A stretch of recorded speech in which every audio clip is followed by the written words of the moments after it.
Hey everybody. So it was requested that I give you guys kind of an overview of the extensions and things that I have going on in VS Code, just so that your environment is like my environment. Might make following along a little bit easier. I got most of my ideas from this video. It's Traversy Media, and it's his Visual Studio Code intro and setup. It's a little over half an hour long. Covers things in here that, especially when it gets to the Git stuff, that we're just not going to worry about in this class or in this program. So you can watch part of it. It'll go over some of the extensions. Another good one to watch is his Emmet video, which is pretty good. So if you're not familiar with Emmet, it's a good idea to get familiar with it. So let's take a quick look at my VS Code here, and I'll just kind of go through these. It's pretty simple. Installing an extension. So if I click on the recommended here, get rid of that one. You just click on the install button, and that works that way. So let's look at the ones I have enabled.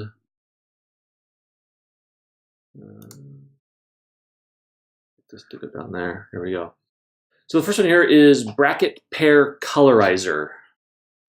What this does is it ensures that your bracket pairs are the same color, which you might be thinking, well, for CSS, there's only one set of brackets. It's not that big of a deal. There's a set of parentheses once in a while, those kinds of things. Well, we're going to do some JavaScript in here.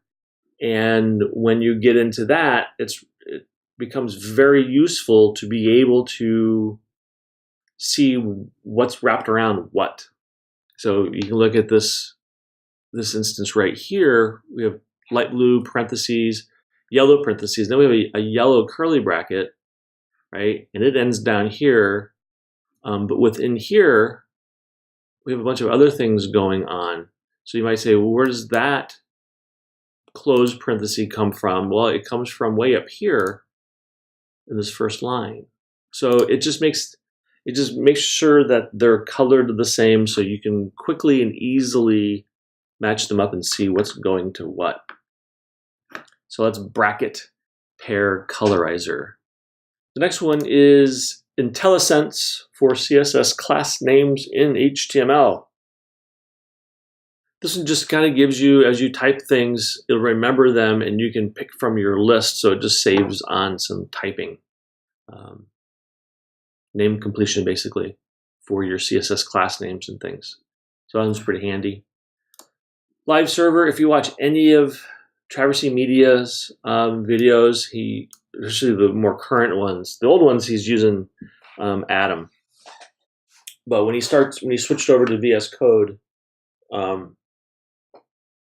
you can see that he talks about live server a lot. I think it's his favorite thing in the world. So that's an easy one. I think it might already be there automatically. And some of these might be pre-installed, but it just gives you that live preview. I have OneDark Pro installed. It's nothing other than the colors. It's personal preference. You don't need to use the same, what's the word I'm going to use? It's under here. Preferences, the color theme, that's it. As I do, use something that works for you, that's comfortable for your eyes in your environment, those kinds of things. Okay. There's a lot of them out there. Just Google VS Code color themes and you'll see a ton of them. Prettier is really good. It's a formatter for VS Code, and it basically just cleans up your HTML. So if you're in here and we'll do this. I'll just unformat things.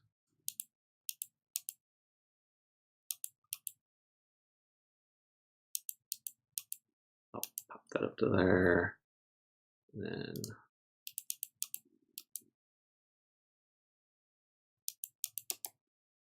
so you've got kind of some messy stuff in here. As soon as you hit save, it cleans it all up for you. Gives you a nice formatting, breaks things into different lines. In your CSS, if you have groups, let me see if I can find one here. Things separated with commas, we'll break them to second lines. It'll give you the nice indentation, give you the spacings, all that kind of stuff. It just basically cleans up your work. It even works in JavaScript, HTML, and CSS. So Prettier is really good. There's one specifically for JavaScript, so you can get that one.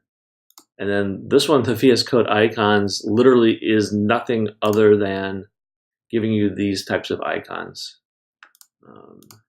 Like the HTML5 one, the JavaScript, the CSS3.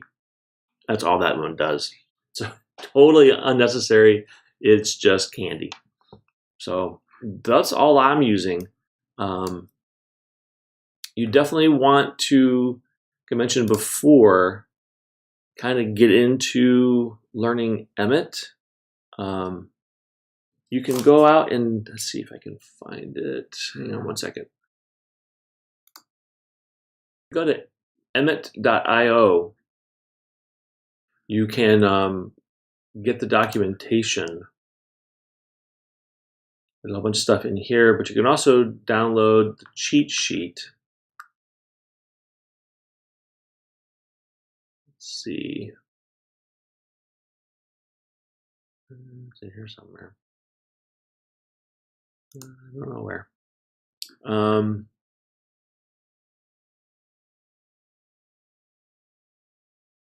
There it is. Grab the cheat sheet. It's going to give you basically this. Here's mine. It's quite a few pages. Front and back is how I printed mine. But it gives you all of the possible things that you can do with Emmet. So what you type before you hit the, whatever your activator key is. Mine's the tab key. So basically, if you type this, I would hit tab. I'm going to get that, and so on. But it's nice because as you look through this, some of these sections you'll probably just skip over because maybe you don't work in tables that much or something like that. There's a lot of form things, but if you, well, for instance, let's pop over into here. Let's just make a new document. Save it. I'm going to throw this onto the desktop.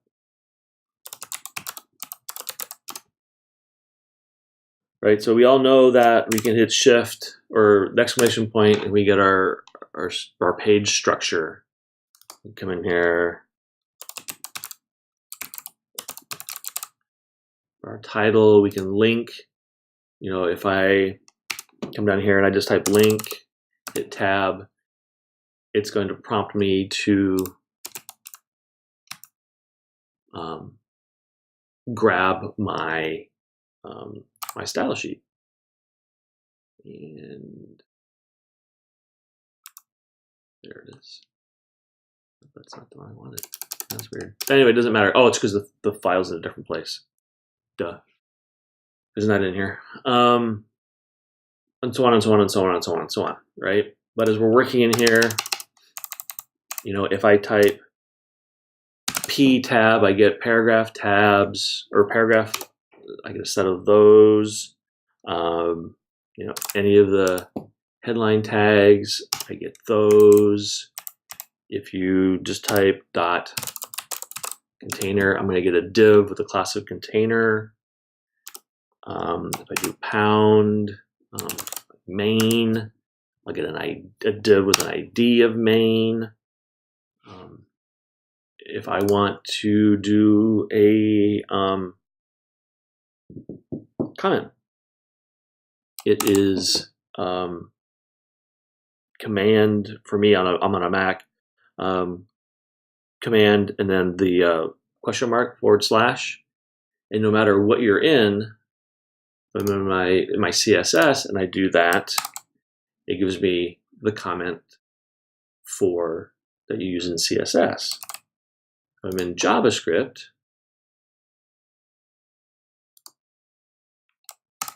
it does the same because they're all different.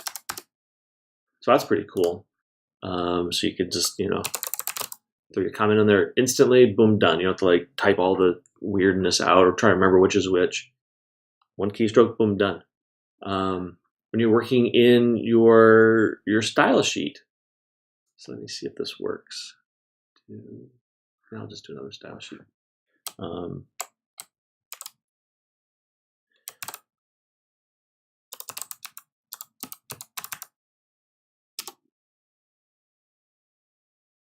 I can, so if I have that main, if I do BG, hit tab, it's going to give me my background and prompt me automatically to put in the value that I need or want.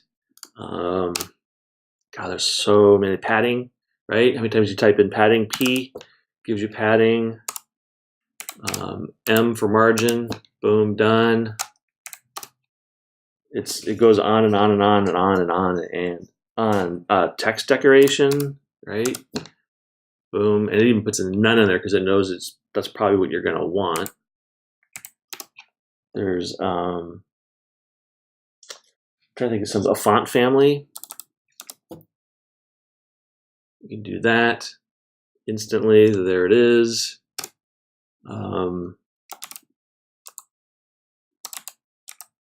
Sometimes it autofills for me. There's if you do,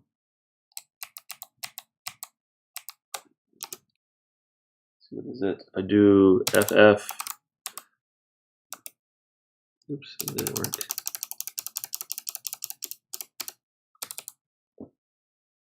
Oh, because I did that wrong. It still didn't do it right.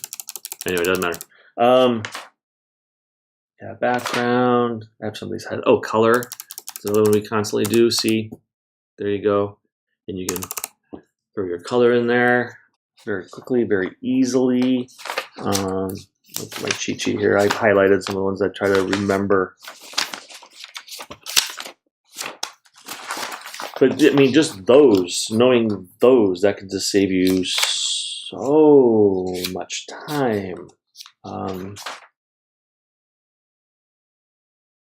Yeah, if you're display, you can tell it to block or it's an inline. You can do that. Floating, right? If you're gonna use a float for something. That. FL, oops. Let's do that. Let's put that right there. See what it does. Right, do float left, I hit save. Makes it nice and pretty for me because I have that turned on. If I want to float right, FL, R, excuse me, puts that in there for me. You kind of get the idea, I believe. Oh, if you want to type, back to our HTML here. So let's say we want our footer. That one is FTR. And you have your footer tags. That's pretty cool. Hit those, I've hit save. You can see how it's cleaned it up. Just give us some nice spaces between things. A header, right? Probably want to put a header in there. HDR. There that is, nice and clean, quick. Maybe after your header, you're gonna have the main, right? You remember these things, main, MN, there's main, save, boom, done. So there's a whole bunch of them that are very useful. Height, width, right? Over in the CSS stuff. Maybe put the height into something for something, width for something. these are just things that